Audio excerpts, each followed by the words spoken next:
He's charismatic, politically savvy, and the first pope to ever pose for a selfie. Pope Francis is shaking up the Catholic Church and turning heads around the world. Welcome to the Mimi Geerges Show.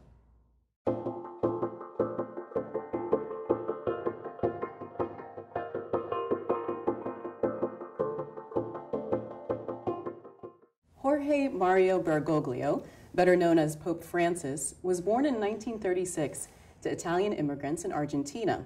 He rose through the ranks of the Catholic Church, taking the helm in 2013. He's a huggy, accessible kind of pope that instantly wins people over.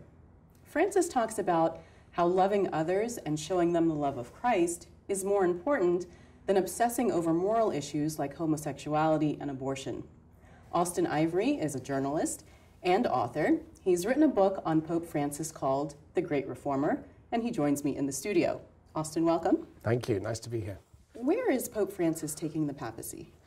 He's taking the Church in the direction of a deep-seated reform which ensures that people hear not just about the truth of Catholic doctrine, but also the merciful, healing love of God. So his whole reset for the Catholic Church is we have to make it easier for people, if you like, to come into contact with God, to come into contact with God's mercy, because he's convinced that only when people experience that for themselves are they then able to convert, choose Christ, and accept the truth of the Church's doctrines. So his belief is that perhaps we've got things a little bit the wrong way around. They need rebalancing. But what reforms is he actually making? There are two kinds of reforms. There's the kind of reform which he was specifically elected to carry through by the cardinals who met in 2013 following Pope Benedict's resignation.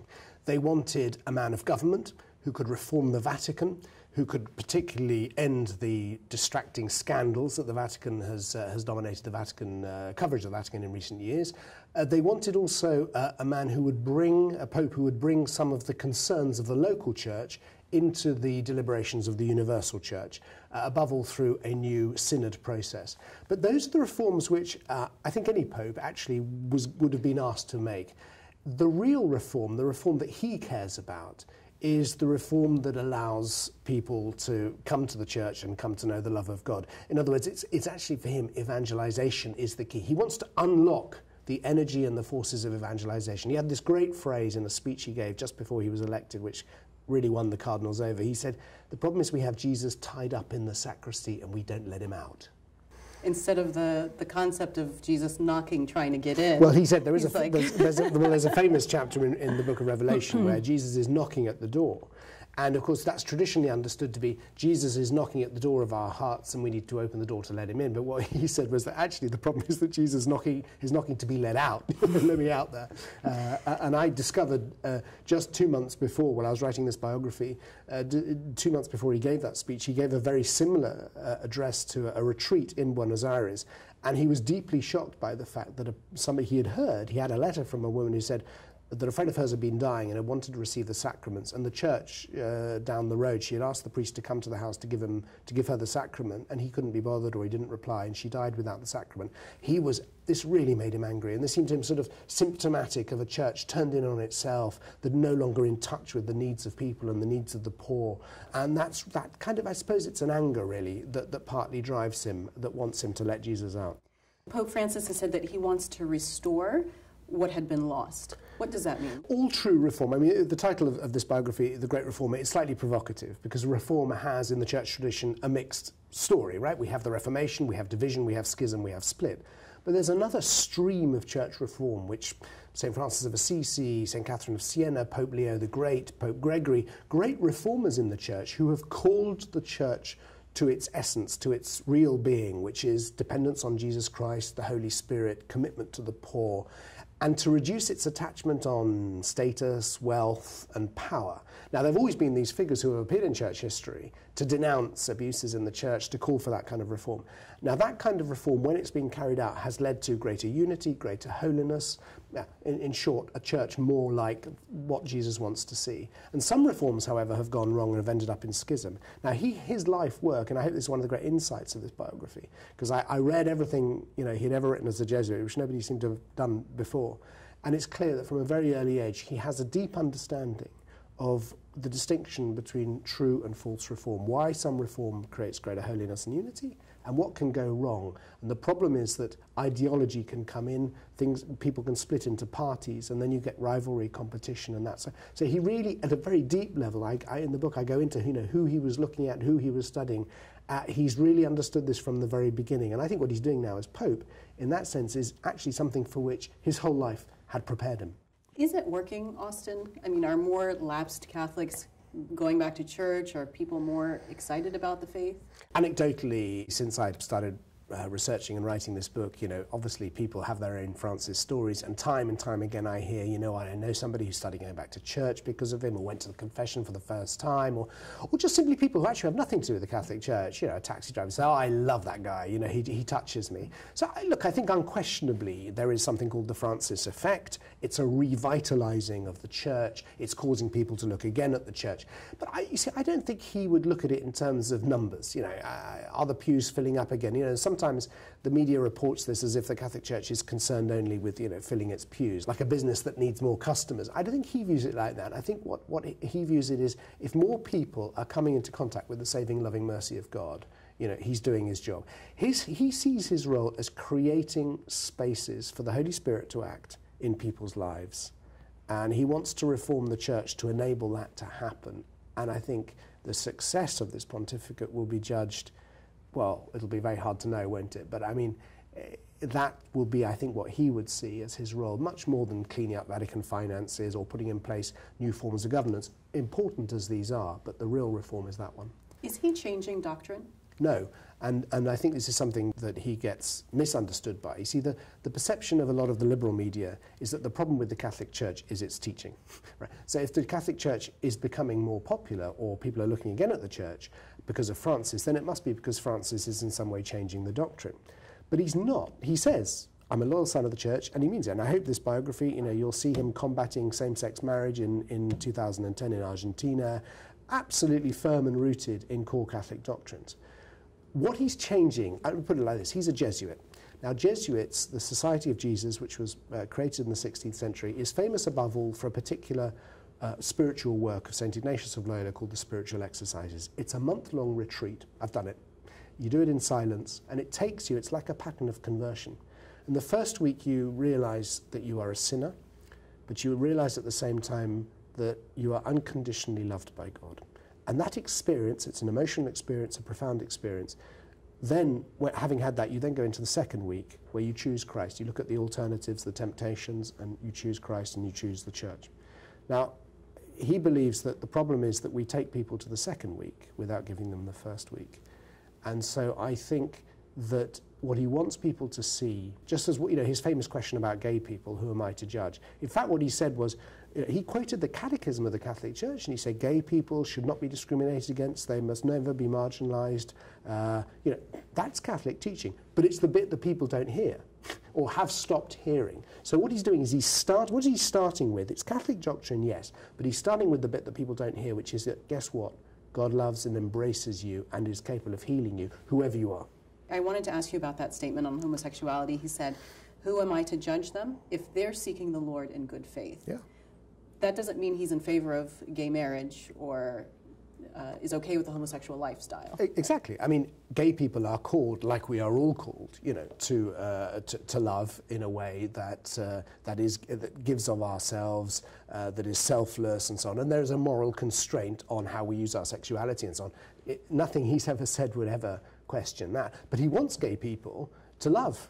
He wants gay people to be in loving relationships. He wants us all to be, because that is the call to which is made to all of us. And he doesn't want anybody, because they're gay or because anything other reason, to think that they're somehow not called to that kind of self-sacrificial, self-giving love.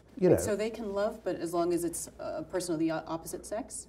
Well, I think, no, he's not saying that gay people can only love people of the opposite sex, because gay people are often are often in relationships that are intensely loving and self-giving and self-sacrificial, and he would totally recognise that as being of God.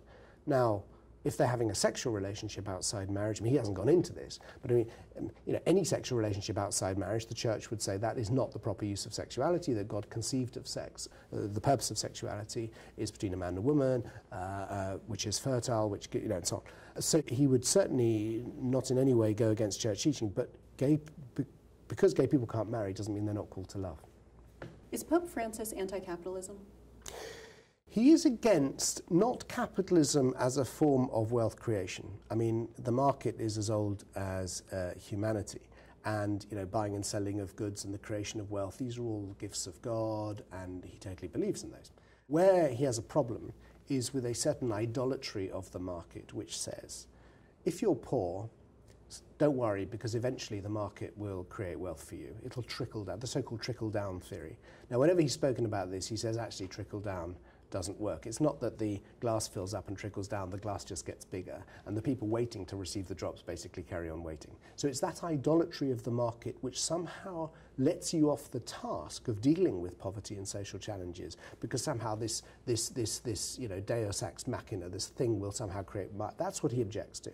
Now, he's made critical remarks about that, which have been understood in the US as being, you know, socialist or something. I can assure you he's not a socialist. He, in Argentina, was as hard on the left-wing government of the Kirchners as he was on the free trade neoliberal capitalism of President Menem, right?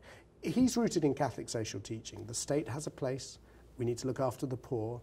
The market is needed to generate wealth, but unlimited wealth and unlimited property alongside poverty is against the understanding of wealth as being a gift of God which needs to be shared by all. Let's talk about his early life. At what point did he decide he wanted to be a priest? He decided actually very early, an experience in the confessional, which he had when he was only 13, and then he had it in 1953, but he didn't act on it initially. And he was convinced he would be a priest, but in fact he spent some years then doing other things and exploring intellectually and so on, and then finally realized that he was going to be a priest. And his mom wanted him to be a doctor. His mum, like moms everywhere. His mum assumed he would be a doctor and was very appalled when he told her he was going to go to seminary. He was the eldest son. You know, he wouldn't be the first time a mother has you know, resisted the eldest son leaving the nest, right? But he joined the diocesan seminary in Buenos Aires to become a parish priest.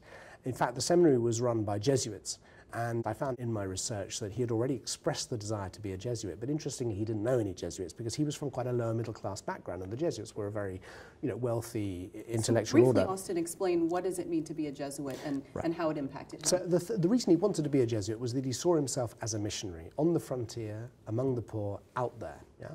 And particularly at the time, we're talking about the 1950s, the diocesan priesthood, you know, would have been quite a respectable, if you like, middle class, privileged position in society.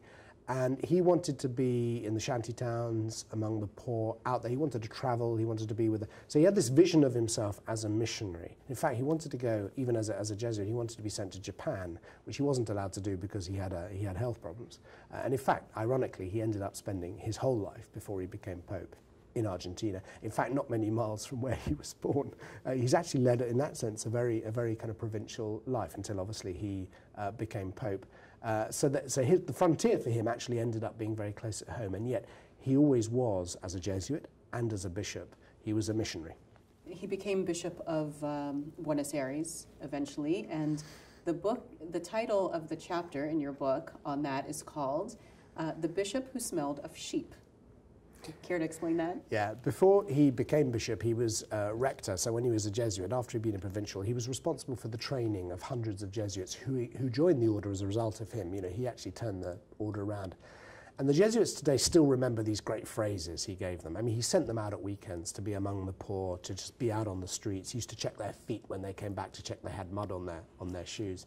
He wanted them to report back to him about the needs of the people. So it was a model of being a Jesuit that was all about being very close to the poor, to ordinary people. And he used to say, I want pastors who smell of sheep. And in fact, they also remember another phrase. He says, I don't want you stroking your preferred sheep inside the sacristy. I want you to go out and look for the lost sheep to bring, you know. So a bishop who smelled of sheep seemed like a good way of describing his own. When he became a bishop, of course, that's the way he was as well, not only with people, but with his priests. He was always there for them. I mean, he would, a priest would be ill, he'd go and spend the night there. He'd stand in for a priest who couldn't be there. He never went on vacation, so if a priest was away, he'd go and and do his parish for him. I mean, it was a very different kind of a bishop than they were used to in Buenos Aires. What would you say, Austen, is his overarching philosophy of the role of the Catholic Church and how it should relate to its members? He would see the Church above all as a mother, as well as being a teacher, as a shepherdess, you know, as well as being a guide. And I think so there's something actually very maternal, very female, very loving, very nurturing in him and in his view of the Church, which I think, again, you know, this is the reset, this is the reform. I've met him now twice, incredibly warm, gives off this very beautiful energy of serenity and joy, but you just feel very, very warm in his presence, very loving, very maternal. So I think that's what he wants people to see in the Church, not the, you know, the stern finger-wagging teacher, but the loving mother. He used the term field hospital. Yes, it's a great image. He said, I want to see the Church as more like a field hospital after battle. Now, I'm convinced that he got that image from the Lazaretto in Manzoni's famous, is an Italian epic literature called The Betrothed, which he grew up with. His grandmother used to read to him. You speak to any Italian, it's like War and Peace, you know, it's like, well, this great, you know, text, epic text. And in that text, at the end, these self-giving, self-denying Franciscan friars are tending to the very wounded in this hellish place where people were brought with the plague after in the middle of this war in the 17th century. And of course the Franciscan friars would end up dying, you know, with the people that they were serving. That for him provided, I think, when he used that image, he had that book actually on his desk during the interview in which he said that. And I'm convinced the Lazaretto was what he had in mind. You know, he wants a church that heals and wounds and binds up, you know, first, before it gets to telling you what it believes. So, Austen, he had, once John Paul II had died, the papacy was vacant. He was actually a contender for Pope. Of course, Benedict was the one that was elected. What happened during that time? I guess he came in second, if that's... Exactly. Well, we know in some Okay. detail what happened in the 2005 conclave, because an Italian cardinal who had been present during it later leaked anonymously the voting tallies. Now, conclaves are supposed to be secret, but actually usually within a few years we do learn what happened. And we know that he got enough votes to prevent Cardinal Ratzinger, who was elected Pope Benedict, could have prevented him becoming Pope, because you need a 2/3 majority to become Pope. Now, he didn't in any way participate in that process. He didn't want to be elected Pope, and he didn't want to be the opponent of Pope Benedict.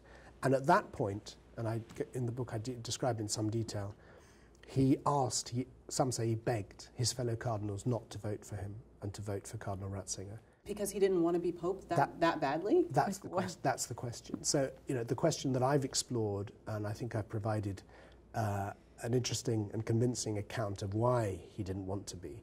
And to understand that, you have to understand how his own discernment, his own sense of the readiness, not only of himself, but of the Latin American church.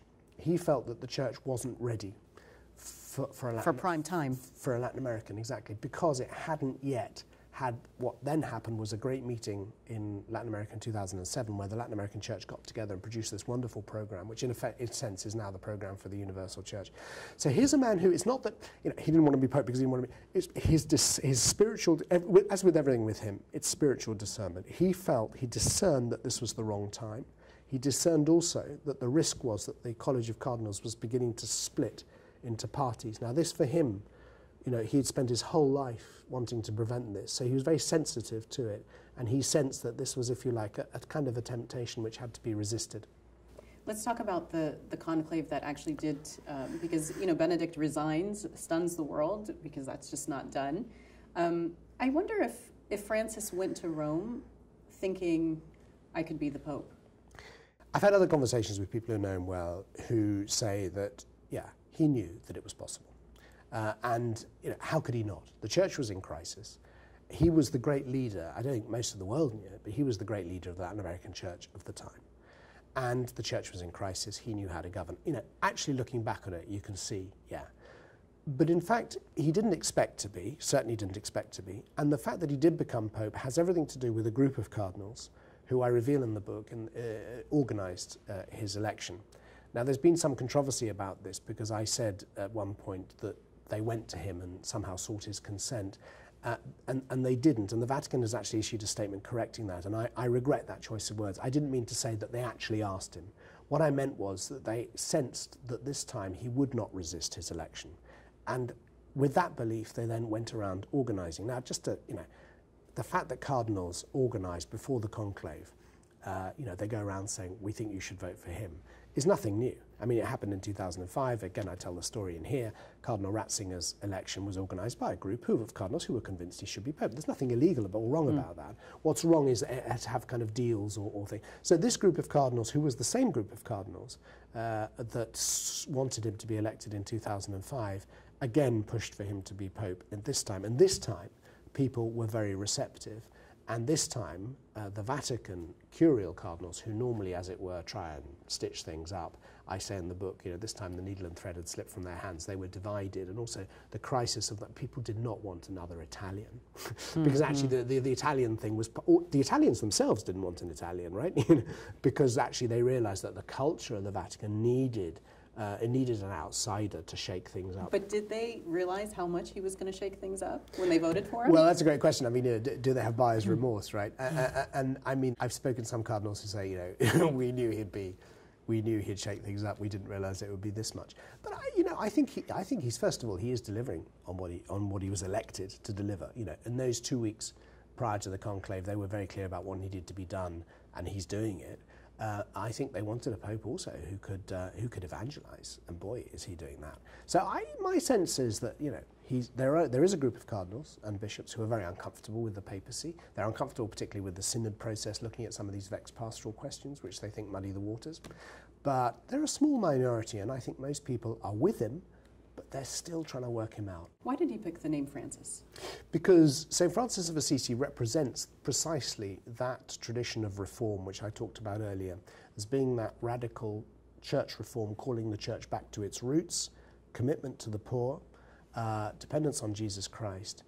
And of course, he also mentioned, when he was asked about the choice of his name, that he also mentioned actually Francis's love of the natural world. The euphoria around Francis reminds me of when President Obama became president, and how Obama was going to change everything and the world was going to be a wonderful, magical place, and then reality set in. Yeah. Do you think the same thing will happen with Pope Francis? Well, I think to some extent, because I mean, here we're dealing with what kind of expectations do we have about Francis. I hope my biography shows that he's not a liberal. So if you want women priests or a change on contraception, he's not going to. It's not going to happen. So I think if they're going to be disappointed, they should get in their disappointment now. Right? You know what I mean? Because that's not going to happen. But I think that some of the profound changes to do with governance of the church, so preventing the Vatican being a kind of headquarters which tells everybody what to do, and rather making the Vatican the servant of the mission of the Pope and the mission of the Universal Church. I mean, he's already appointed a group of cardinals as a kitchen cabinet who are actually reorganizing the Curia, but also the whole synod process where the world's bishops are gathered to deliberate on some major questions facing the Church. And if they agree and if they come to a convergence, he will respect their decision. And so this is a very new kind of governance in the Church, which in many ways is a restoration of what happened in the first centuries of the Church.